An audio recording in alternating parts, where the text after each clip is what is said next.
Hey, what's up, guys? Here I have three sprouts I actually saved three seeds from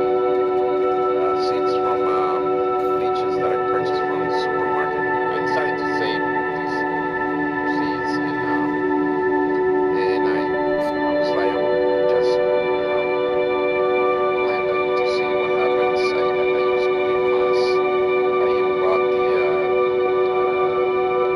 Jiffy tray, and I think purchased that from Walmart or Target, and it had 72 pallets. So I used one of the pallets, as you can see, and after that